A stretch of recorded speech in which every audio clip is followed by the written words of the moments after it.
Bonjour, dans la vidéo d'aujourd'hui, nous allons écrire un programme pour la nouvelle version de notre microprocesseur CPU 4 avec mémoire des données et adressage direct et indirect.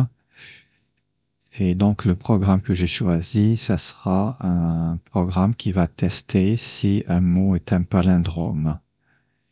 Donc un palindrome, c'est tout simplement un mot qui se lit de la même façon de droite à gauche ou de gauche à droite, comme par exemple le mot Laval. Donc nous allons écrire un programme qui va prendre un mot stocké ici dans la mémoire des données et qui va tester s'il s'agit d'un palindrome ou pas, et qui va nous mettre dans le registre A une valeur pour nous indiquer à la fin si le mot est un palindrome ou pas. Donc nous mettrons à la fin du programme ici, dans le registre A, la valeur 0 s'il ne s'agit pas d'un palindrome, et la valeur 1 s'il s'agit d'un palindrome. Mais avant de passer à l'écriture du programme, je voudrais attirer votre attention sur deux petites modifications que j'ai faites dans le circuit par rapport à la version de la dernière vidéo. C'est deux petites modifications qui ne changent pas grand-chose, hein, mais c'est pour plus de commodité. Donc la première, c'est ici dans ce splitter-là. Donc j'ai réordonné, renuméroté les bornes du splitter pour que ça corresponde à ce qu'il y a ici.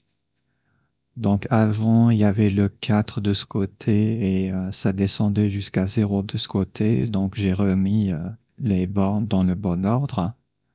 Donc pour le faire, il suffit tout simplement de cliquer sur Splitter et de changer l'ordre des bits ici. Voilà, comme ça, ici la borne 0 correspond ici à la borne 0 du registre A, et ainsi de suite. La deuxième modification, c'est ici. Donc avant, il y avait le registre B qui apparaissait de ce côté, donc relié à l'entrée I0 du UAL, et le registre SI qui apparaissait de ce côté, relié à l'entrée I1 de l'UAL. Donc là, j'ai permuté les deux registres, donc j'ai mis B de ce côté et j'ai mis SI de ce côté. Là aussi, c'est par plus de commodité, on va dire. Parce que avant, quand il y avait B ici et SI ici, dans ce cas-là, on n'avait pas la possibilité, par exemple, de faire A plus B. Vous ne pouvez pas ni faire A plus B, ni A fois B, ni A divisé par B, etc. Pourquoi? Parce que lorsque A et B sont tous les deux du même côté du UAL, il faudra choisir soit A, soit B. Donc, pour pouvoir faire A plus B, par exemple, il faut que A soit d'un côté du URL et B de l'autre. Mais bien sûr, dans l'ancienne version, il aurait été possible de faire A plus SI, chose qui n'est plus possible maintenant ici. On ne pourra pas faire A plus SI. Mais ça me paraissait un peu plus cohérent de faire maintenant comme ça pour pouvoir faire des opérations arithmétiques entre A et B. Et d'autre part, le fait de mettre SI et DI de ce côté, ça va nous permettre de comparer SI et DI en une seule instruction. Donc, quand on va faire des copies de tableaux où on aura besoin, par exemple, de comparer les indices de deux tableaux, le fait de mettre SI d'un côté et DI de l'autre, ça nous permettra en une instruction de le faire. Alors que si tous les deux sont du même côté du UAL, on ne pourra pas les comparer directement en une seule instruction. Il faudra d'abord copier SI dans A et ensuite comparer DI et A, par exemple. Et donc, le fait de mettre SI et DI chacun d'un côté, c'est plus commode. Ça nous permettra de comparer SI et DI directement en une seule instruction. Donc voilà les deux principales modifications. Donc de toute façon, je vous mettrai la nouvelle version du circuit en téléchargement dans la description de la vidéo. Et on va passer maintenant à l'écriture du programme. Donc j'ai préparé un fichier Excel. Donc remarquez ici, j'ai mis pour chacun des champs du code opératoire, j'ai mis les valeurs possibles. Donc ici, les 3 bits du décodeur qui servent aux instructions de saut.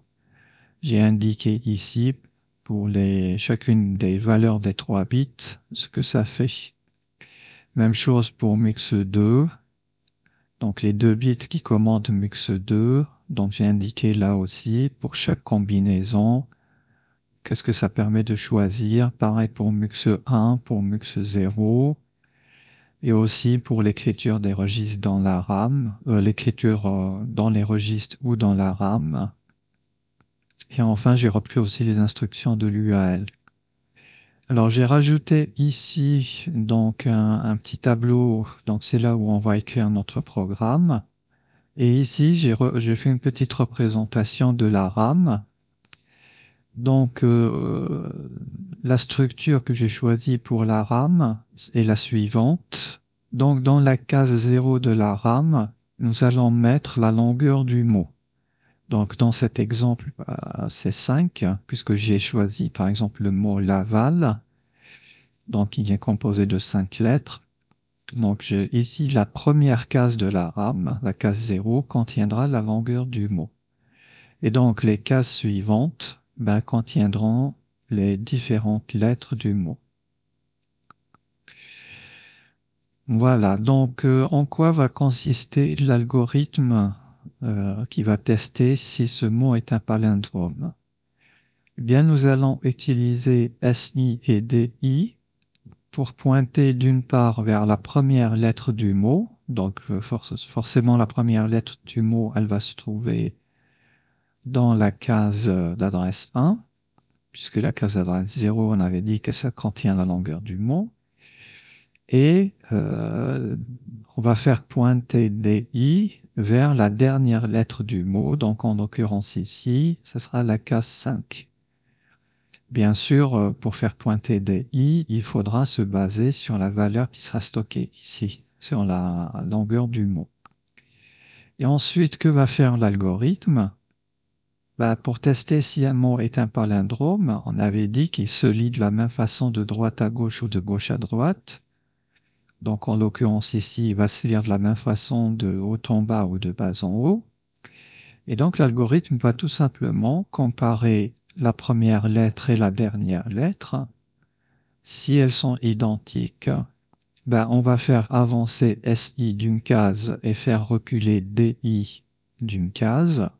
Et on recommence la comparaison. Donc, on va comparer A et A. Si elles sont identiques, on continue et ainsi de suite. Dès qu'on trouve 2 lettres différentes, ça veut dire que ce n'est pas un palindrome et on devra donc arrêter l'algorithme et mettre la valeur 0 dans le registre A. En revanche, si on arrive, quand est-ce qu'on va arrêter et trouver que c'est un palindrome? Donc, en fait, là, ça va dépendre de la longueur du mot. Est-ce qu'elle est paire ou impaire? Donc ici, dans un mot qui a une longueur impaire, le test d'arrêt, quand est-ce qu'on va s'arrêter? C'est quand SI va devenir égal à DI. Vous voyez, ici par exemple, on va faire avancer SI, faire reculer DI. À un moment donné, les deux vont se retrouver ici sur la case 3. Et donc SI sera égal à DI. Donc ça, c'est la première condition d'arrêt. Si SI égale DI, on peut arrêter et notre mot est un palindrome. La deuxième condition, c'est si le mot est de longueur paire, dans ce cas-là, on n'aura pas SI égale DI, mais ce qui va se passer, c'est que SI va dépasser DI. Parce qu'au moment où on va incrémenter SI et décrémenter DI, donc il y en a un qui va passer au-dessus de l'autre. Donc, au final, notre condition d'arrêt, c'est soit SI égale DI, soit SI va dépasser DI. Et donc, la condition d'arrêt, finalement, il n'y en a pas deux, il n'y en aura qu'une seule, c'est est-ce que SI est supérieur ou égal à DI? Donc, ça sera ça, notre condition d'arrêt, qui va nous dire qu'on a testé toutes les lettres et que le mot est un palindrome. Voilà, j'espère que l'algorithme est clair. Donc, on va commencer ici, dans ce tableau, je vais mettre ici les adresses de mes instructions. Donc, ici, j'aurai l'instruction 0. Ici, je laisse cette case pour un éventuel label, si j'ai besoin d'un label pour une instruction vers laquelle je voudrais aller. Et donc, ici, je mettrai l'instruction. Et après, on passera à la détermination des codes machines. Donc pour le moment, on va se focaliser surtout sur les instructions et quand on aura fini notre programme, on passera à la traduction en langage machine. Donc quelle est la première instruction que nous allons prendre? Donc nous allons tout d'abord faire pointer SI vers la case 1. Donc on va charger dans le registre SI la valeur 1. Donc, comme ça, SI va pointer ici sur la première lettre. Ensuite, qu'est-ce qu'on doit faire? On doit faire pointer DI vers la dernière lettre du mot, c'est-à-dire la case 5. Donc ici, la case 5, cette valeur 5, je la récupère d'où? Ben, en fait, je la récupère d'ici, de la case 0. Parce que selon le mot, cette valeur-là va différer. Donc bien sûr, je ne vais pas écrire load DI,5, c'est pas ça que je vais écrire parce que si j'écris ça, ça veut dire que chaque fois que je change les deux mots, ben, il faudra que je change mon programme. L'idée, c'est d'avoir un programme que je ne vais pas retoucher à chaque fois que je changerai les deux mots, que je voudrais tester un autre mot. Donc ici, il faudrait que je me débrouille pour mettre dans DI la valeur qui se trouve ici. Donc c'est la valeur qui se trouve dans la case 0. Donc c'est là où va intervenir justement l'adressage direct. Donc on va tout simplement mettre ici entre crochets la valeur 0. Et donc ça veut dire quoi? Ça veut dire que je veux mettre dans DI non pas la valeur 0, mais je veux mettre la valeur qui se trouve dans la case mémoire 0. Donc du coup, je récupère ici la valeur 5 et elle sera recopiée dans DI. Donc celle-ci, ça sera l'instruction qui se trouve dans la case 1. Ensuite, je vais commencer ma boucle principale. Alors je saute une ligne juste pour aérer un petit peu mon programme. Donc j'aurai besoin ici d'un label qui représentera le début de ma boucle principale. Et donc ici, je serai dans la case de la ROM 2. Alors, ici, qu'est-ce qu'on va faire dans la première instruction de notre boucle? On va tout simplement mettre dans le registre A la valeur 1. Pourquoi? Parce qu'en fait, mon programme, il devra marcher aussi dans les cas particuliers qui sont un mot de longueur nulle, par exemple. Donc, si je n'ai aucun mot dans la RAM, donc si j'ai 0 ici, un mot de longueur nulle, on va considérer qu'un mot de longueur nulle est un palindrome. Ou bien aussi un mot de longueur 1. Donc, un mot qui est constitué d'une seule lettre, c'est un palindrome. Donc, par défaut, au début, je considère que mon mot est un palindrome. Donc, au tout début, je considère que mon mot est un palindrome. Donc, je mets dans A la valeur 1. Comme ça, si, quand je vais faire ici mon test, est-ce que j'ai fini mon traitement? Ben, je sortirai avec une valeur de retour qui sera que mon mot est un palindrome. Voilà, donc je prépare ici au début la valeur de retour. qui est en quelque sorte vrai. C'est-à-dire par défaut, mon mot est un palindrome tant que je n'ai pas encore trouvé deux lettres différentes. Ensuite, qu'est-ce qu'on va faire? On va tout de suite comparer SI et DI. Donc on va faire CMP, SI et DI. Et on a dit quand est-ce qu'on s'arrête? On s'arrête lorsque SI devient supérieur ou égal à DI. Donc supérieur ou égal à DI, c'est quelle instruction? C'est l'instruction JMP PZ. Pourquoi? Parce qu'on avait dit que en réalité l'instruction CMP, elle fait une soustraction entre les deux valeurs qu'on veut comparer. Donc en l'occurrence ici en interne l'UAL, elle va faire SI moins DI et ça va positionner les indicateurs. En particulier l'indicateur N, l'indicateur de signe négatif. Donc si ça fait SI moins DI, donc si SI est supérieur ou égal à DI, donc du coup SI moins DI sera supérieur ou égal à 0.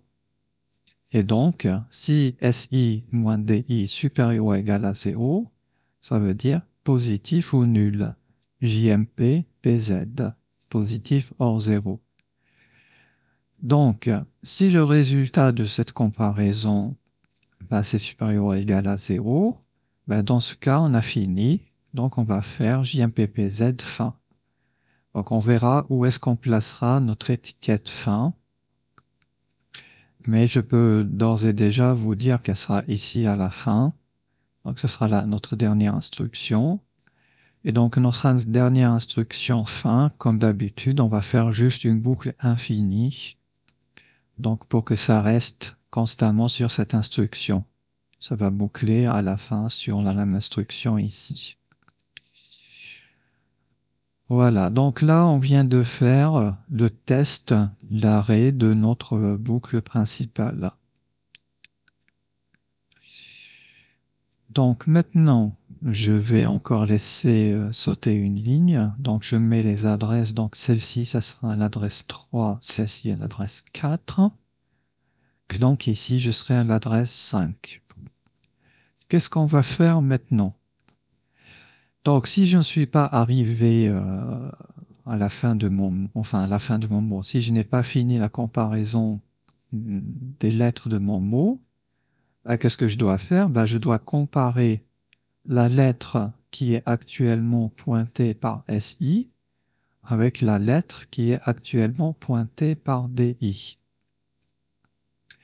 Alors la question c'est, est-ce que je peux écrire quelque chose du style CMP, donc je veux comparer non pas SI et DI, mais je veux comparer les cases pointées par SI et DI. Donc normalement, ça devrait être quelque chose de ce style. CMP SI entre crochets, virgule DI entre crochets. Mais est-ce qu'une telle instruction est possible? Non, ce n'est pas possible. C'est-à-dire que je ne peux pas, dans mon instruction, avoir deux adresses, en quelque sorte. Vous voyez ici, l'architecture de mon circuit ne me permet pas ce genre de choses. Parce que ici, je peux envoyer une seule adresse. Donc, soit je choisis SI, soit je choisis DI. Donc, je ne peux pas sélectionner deux cases mémoire différentes. Donc, du coup, une telle instruction n'est pas possible.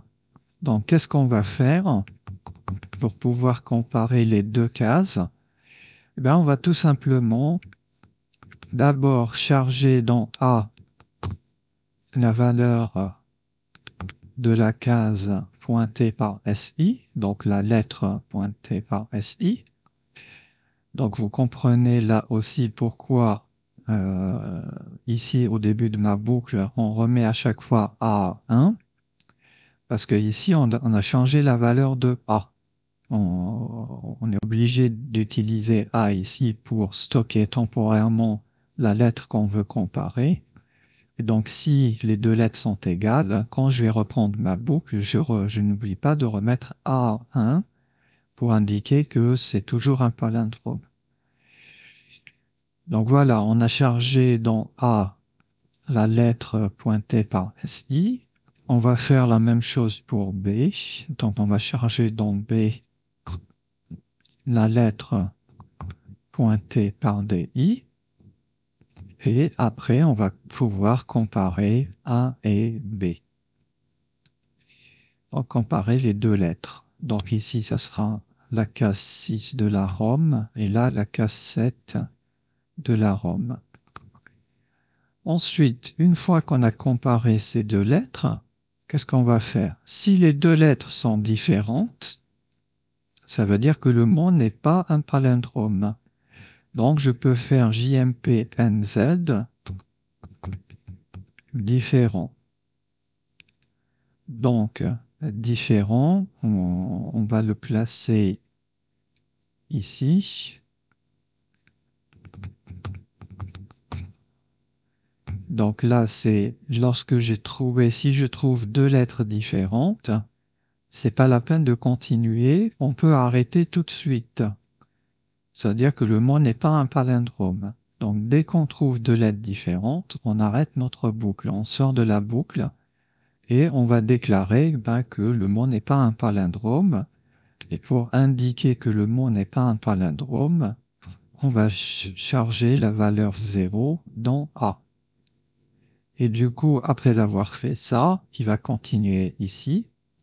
Et donc, ça sera la fin du programme. Donc, on sera sorti avec A égale 0 qui nous indique qu'il ne s'agit pas d'un palindrome. Sinon, s'il continue ici, ça veut dire que les deux lettres sont les mêmes, sont identiques. Et donc, dans ce cas-là, on va pouvoir continuer notre boucle. Mais pour continuer notre boucle, il va falloir incrémenter SI et décrémenter DI. Donc on va faire ici inc SI et dec DI. Incrémenter SI et décrémenter DI de 1. Et après, on peut recommencer notre boucle, donc JMP boucle. Voilà, donc notre programme est terminé, donc il va revenir ici, il va recommencer la boucle pour tester les deux lettres suivantes et ainsi de suite, jusqu'à ce qu'il ait soit testé toutes les lettres, soit trouvé deux lettres différentes. Donc on peut compléter maintenant ici les adresses des cases, donc ça c'est 8, ça c'est 9, ça c'est 10. Donc pour 10, je vais mettre en hexa. Donc je vais mettre A, comme ça sera plus facile de reporter ici l'adresse en hexadécimal dans le code machine. Donc là c'est A, là c'est B, donc là c'est C, et là c'est D. Voilà, donc les adresses de mes instructions vont de 0 à D, de 0 à 13, ce qui veut dire que mon programme il fait en tout 14 instructions de 0 à 13. Donc voilà, mon programme est à présent terminé. On peut passer à la détermination des codes machines. Donc la première instruction qu'on doit chercher, c'est load SI, valeur.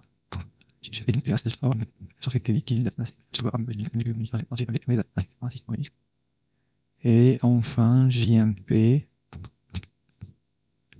adresse.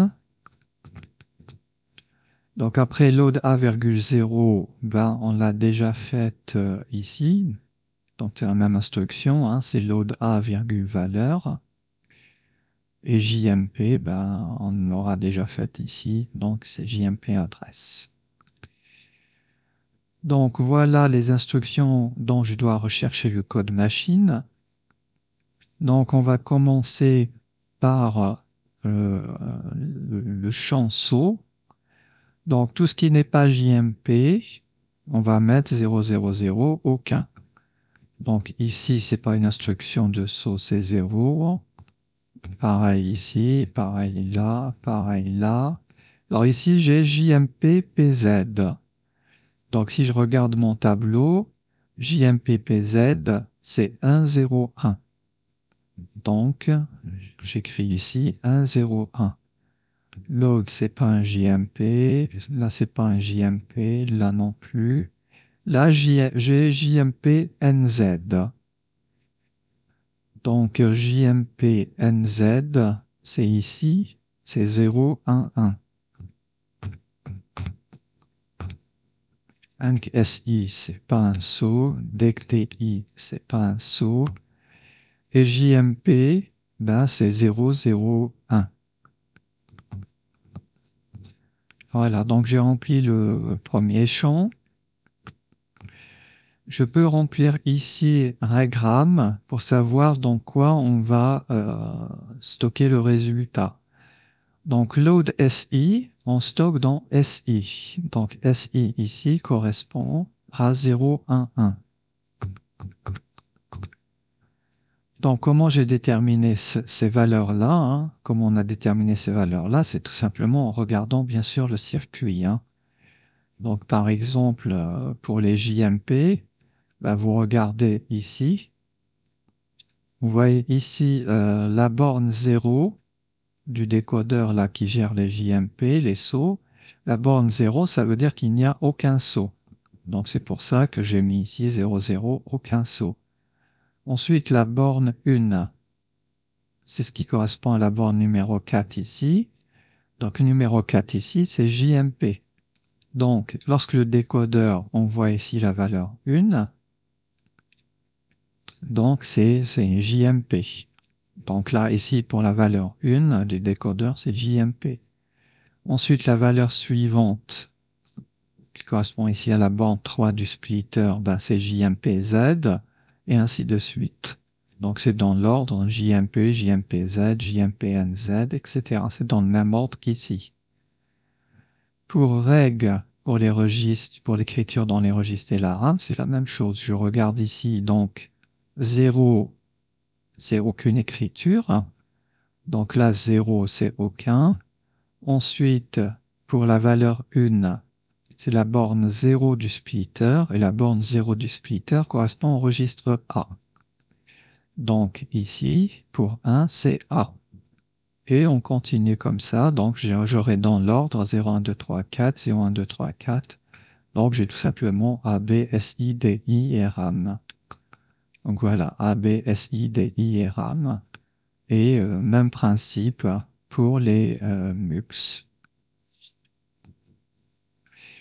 Donc on revient à reg et RAM. Donc on a dit ici on stocke dans SI, donc c'est 0, 1, 1. Ici on stocke dans DI, donc DI c'est 1, 0, 0. Ici on stocke dans A, donc A c'est 0, 0, 1.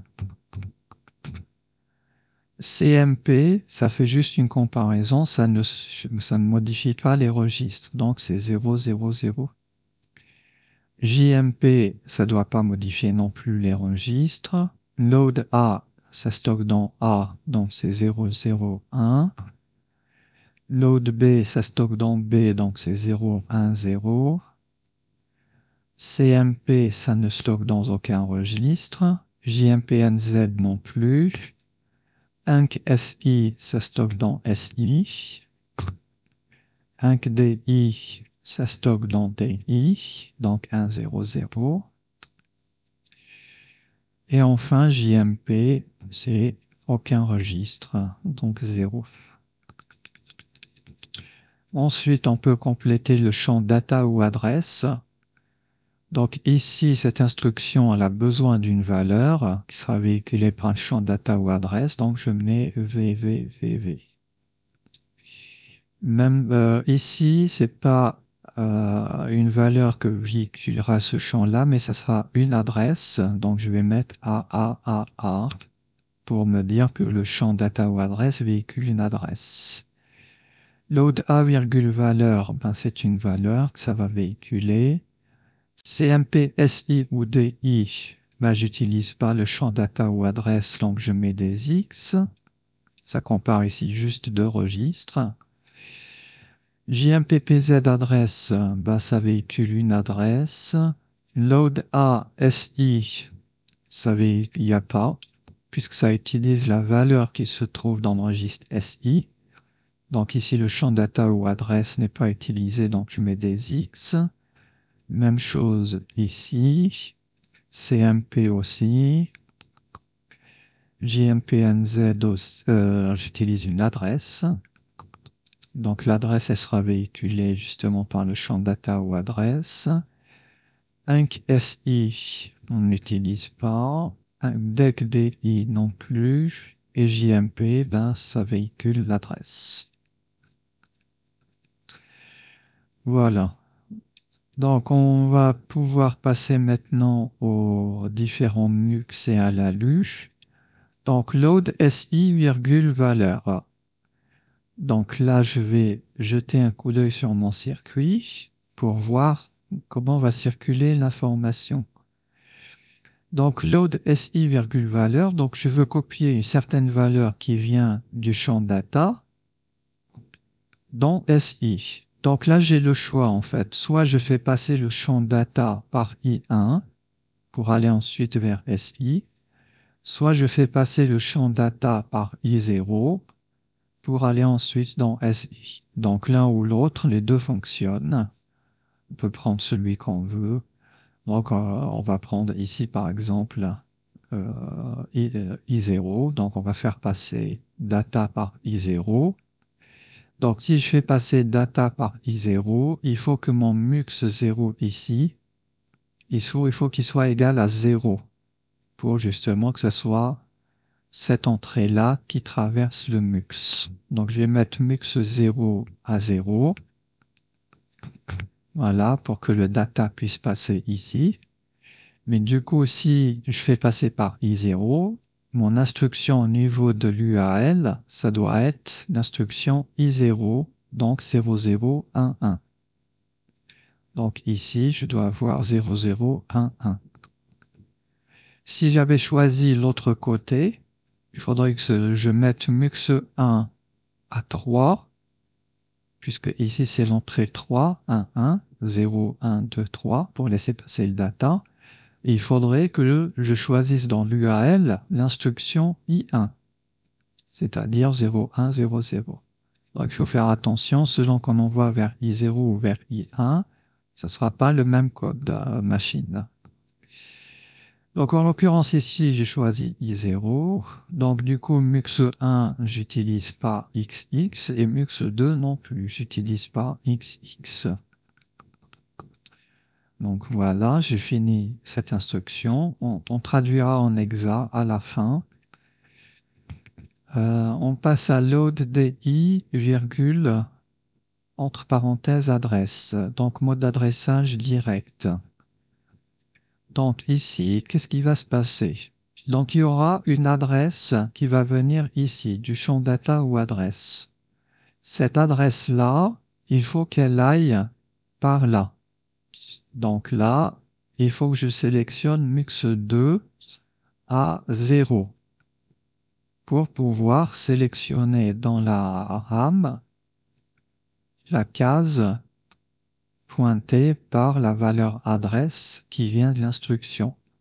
Donc MUX2, il faut qu'il soit à 0, 0. Donc ici, je vais mettre MUX2 à 0, 0.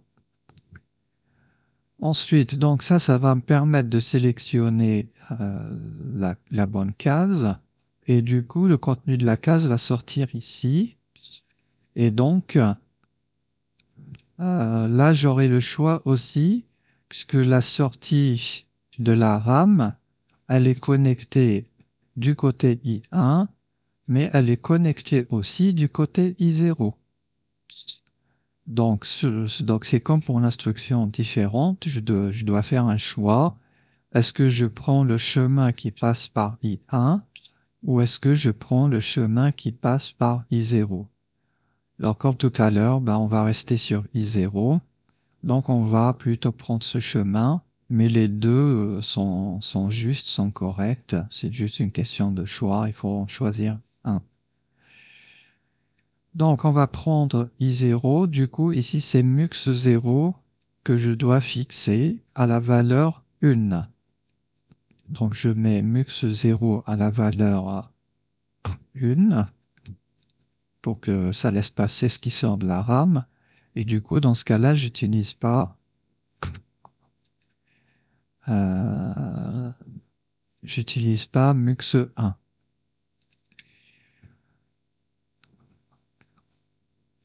Donc, si vous voulez voir comment ça se passe si c'est I1, on peut le faire pour I1, comme ça vous aurez un autre exemple où c'est I1. Donc, si c'est I1 qu'on choisit, dans ce cas-là, qu'est-ce qu'il faut changer? Il faut choisir ici mux1. Ici, ça va être quelle valeur pour mux1? 0, 1, 2. Donc, si on choisit de faire passer par I1, il faudra mettre ici mux1 à 2. Voilà, voyez, 1, 0 pour mux1, il va laisser passer la RAM. Et dans ce cas-là, on met mux0 à x puisque je ne l'aurais pas utilisé. Donc là, c'est si je choisis de faire passer par I1. Donc comme ça, vous aurez vu les deux possibilités. Donc, si j'ai choisi I1, donc dans ce cas-là, l'instruction que doit faire l'UAL, ici, ça va être I1. Donc 0, 1, 0, 0. Donc ici, si je reste sur mon choix de passer par I1, au niveau de l'UAL, je dois choisir l'opération I1, donc 0, 1, 0, 0. Voilà, comme ça vous aurez un exemple où là on passe par I0 et ici vous avez un exemple où on passe par I1. Donc voilà, j'ai fini pour la deuxième instruction. On va passer à la troisième. Load A, valeur. Donc load A, valeur, c'est quasiment pareil que load SI, valeur. Donc ce qui va changer, c'est juste le registre destination. Donc du coup, mux2, on va mettre XX. Mux1, pareil. Mux0, 0, 0. Et ici, regram, ben, on l'avait déjà fait tout à l'heure hein, pour pouvoir stocker dans A. Voilà, donc c'est ça qui change par rapport à ça. Et l'UAL, donc c'est pareil, 0, 0, 1, 1. C'est la même chose que pour cette instruction. Ensuite, on a CMP SI, DI. Alors, pour CMP SI, DI, donc, ici, au niveau de mux0, je dois laisser passer SI. Donc, du coup, la valeur du mux, c'est 0, 1, 2. Donc, mux0 doit être à 2. 1, 0 pour choisir SI. Et de l'autre côté, j'ai DI. Donc, vous comprenez ici pourquoi au début, on a fait, enfin, j'ai modifié, j'ai mis SI d'un côté et DI de l'autre. C'est pour pouvoir les comparer en une seule instruction. Alors que si les deux étaient restés du même côté, bah, je ne pourrais pas comparer SI et DI directement en une seule instruction. Donc voilà, maintenant pour mux1, pour laisser passer DI, c'est quelle valeur? Ici c'est 0 et là c'est 1. Donc pour DI, mux1 doit être à 1. D'ailleurs, on le voit ici, 0, 1, c'est DI. Mux2, j'utilise pas, donc XX. Et ici, on va choisir une instruction de comparaison. Donc, je veux comparer SI, DI, c'est-à-dire comparer I0, I1. Donc, ce sera cette instruction. I0, CMP, I1. Et non pas I1, CMP, I0. Alors, l'ordre est important. Parce que ça détermine dans quel sens sera faite la soustraction.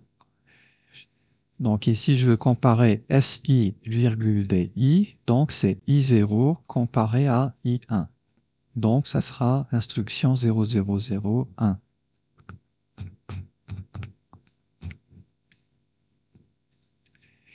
Voilà, on passe à la suivante, JMPPZ adresse. Donc là, pour JMPPZ, aucun des MUX n'intervient. Pourquoi? Parce que l'adresse qui sort de l'instruction, elle est directement reliée au compteur ici. Donc je n'ai besoin d'utiliser aucun des MUX. Donc ça sera XX, pardon, XXXX. Et l'UAL, l'UAL ne doit surtout faire aucune opération. Donc il faut qu'elle fasse l'opération NOP 000, celle-ci. Ceci afin de ne pas modifier les indicateurs. Et bien sûr, ici, on avait mis 000 pour ne pas modifier les registres. Donc, on peut peut-être déjà faire la même chose pour tous les JMP, parce que ce sera pareil. Donc, CTRL-C, j'ai aussi un JMP ici, j'ai un JMP là, et donc pareil, CTRL-C, CTRL-V, et CTRL-V. Voilà, comme ça j'ai fait les 3 JMP. Ensuite, on a load A,SI. Alors, load A,SI, donc c'est pas SI, hein, c'est SI entre crochets. Donc ici, au niveau de MUX2, il faut laisser passer SI pour que ça sélectionne la bonne case. Donc MUX2 doit être à 0, 1, 2. Donc MUX2 doit être à 2. Ensuite, la valeur sort d'ici. Donc là aussi, on a le choix de l'envoyer soit vers I1, soit de passer par le chemin I1, soit de passer par le chemin I0. Alors on va faire comme tout à l'heure, du coup on va passer par I1. Donc on va mettre MUX1 ici pour sélectionner cette entrée RAM. Donc 0, 1, 2. Donc ça doit être à 2 ici. Donc pareil que là. Hein. Et MUX0, j'utilise pas. Ensuite, l'UAL doit faire l'opération I1. Donc l'opération I1, c'est 0, 1, 0, 0. Puisque j'ai choisi le chemin qui passe par I1. Load BDI, c'est la même chose. En fait, c'est juste le registre destination B qui change. Donc, je peux faire ici un copier-coller, CTRL-C, CTRL-V, CTRL-C, CTRL-V.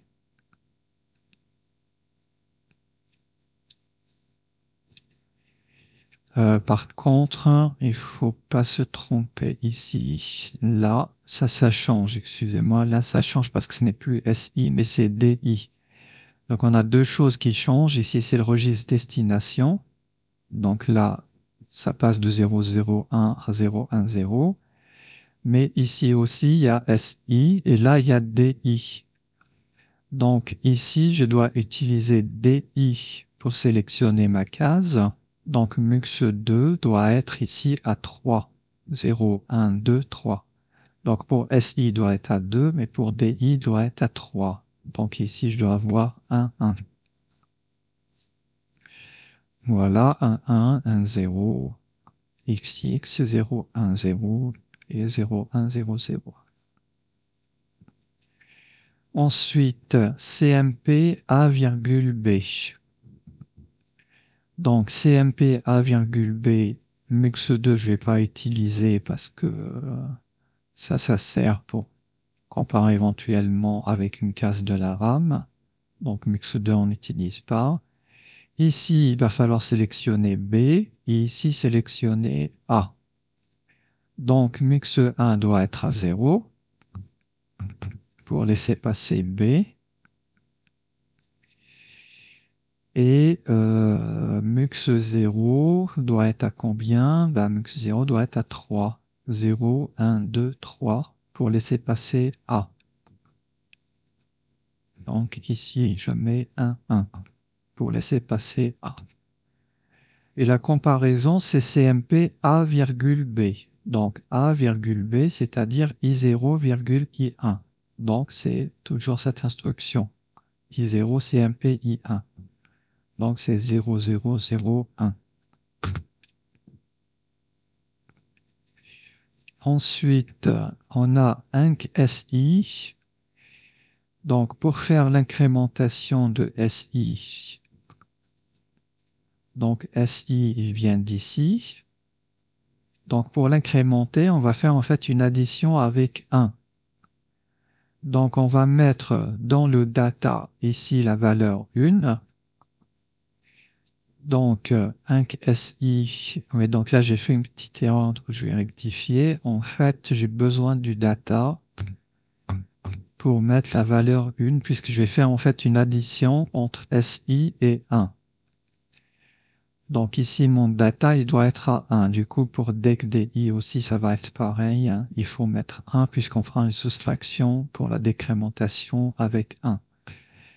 Donc ici, je reviens à inc SI. Donc pour faire inc SI, il faut que je sélectionne de ce côté SI. Donc mux 0 doit être à 2. 0, 1, 2. Donc 1, 0, pardon, pour mux 0. Voilà. Et pour mux 1, il faut envoyer la valeur 1 qui vient du data. Comme ça fera SI plus 1.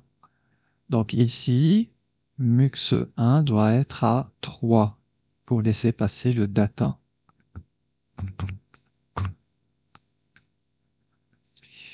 Voilà, mux 2, j'ai pas utilisé.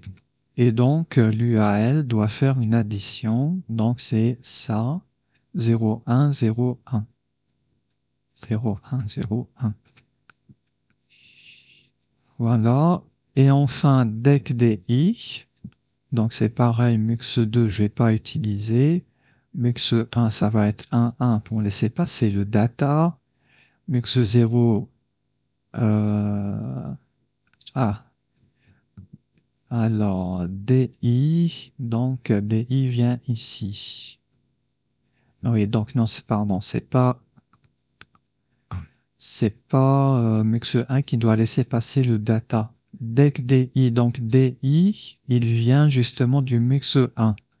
Donc du coup, cette fois-ci, le data, on va le faire passer par mux 0. Donc comme le DI est relié ici à I1, donc mux 1 doit être à 1. L'entrée 0 c'est B et l'entrée 1 c'est DI. Donc 0, 1. Mux 1 doit être à 0, 1. Et ici, donc on va laisser passer la valeur 1 qui vient du data. Donc mux 0 doit être à 0. Et là, on doit faire la soustraction entre DI et la valeur 1 qui vient du data pour que ça fasse DI-1. Donc, ça doit faire I1 moins I0. Donc, I1 moins I0, c'est ici, c'est 0, 1, 1, 1. 0, 1, 1, 1. Donc, voilà, j'ai fini de trouver les codes machines en binaire. Donc, on va les écrire maintenant en hexadécimal.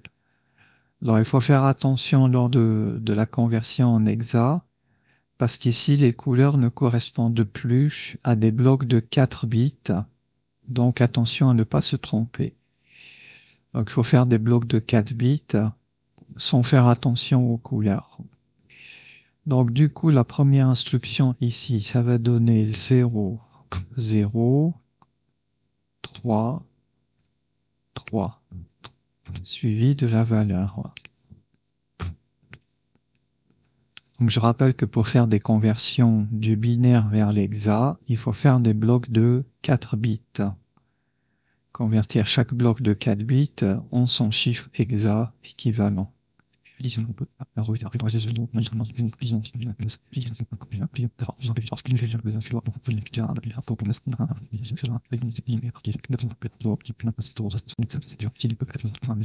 Donc voilà, on a trouvé les codes machines. On peut les reporter ici pour instancier le champ data ou adresse. Donc load SI,1, ça va faire 0033 0001, puisque c'est la valeur 1. Load DI,0044 0000, l'adresse c'est 0. Ensuite ici, load A,1, donc c'est 0013 0001. CMP SI,DI 0301 0000. JMP PZ fin, donc A000. Et donc fin ici, on avait trouvé que c'était D. Donc c'est l'adresse D. Donc 000D.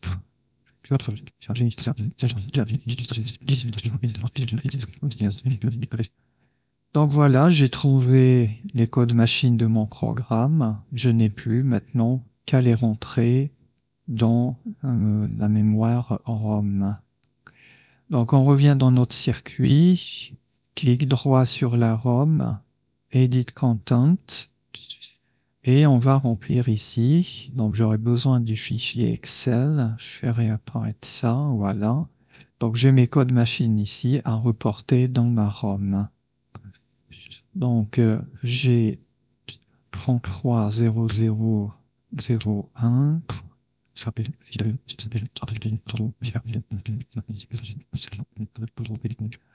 Donc voilà, j'ai fini de rentrer les codes machines en mémoire. Donc voici mon programme dans la ROM. Et du coup, qu'est-ce qu'il nous reste? Il nous reste à mettre quelque chose dans la RAM pour tester et passer à la simulation. Alors, lors des simulations, c'est important de tester tous les cas possibles, en particulier aussi les cas particuliers. Donc, on va commencer par le cas d'un mot vide. Donc, un mot vide de longueur 0. Donc, on va tester directement comme ça et voir s'il nous met dans le registre A la valeur 1 à la fin pour nous dire qu'un mot vide, c'est un palindrome.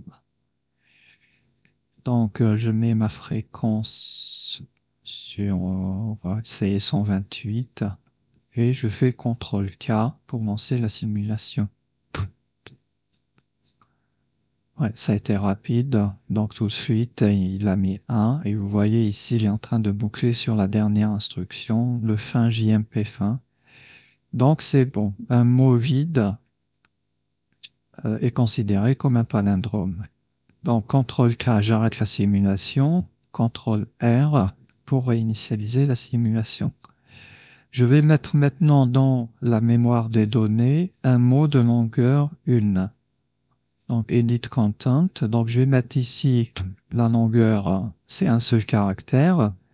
Et je vais mettre, par exemple, ici le code ASCII de la lettre A majuscule en hexa qui est 41.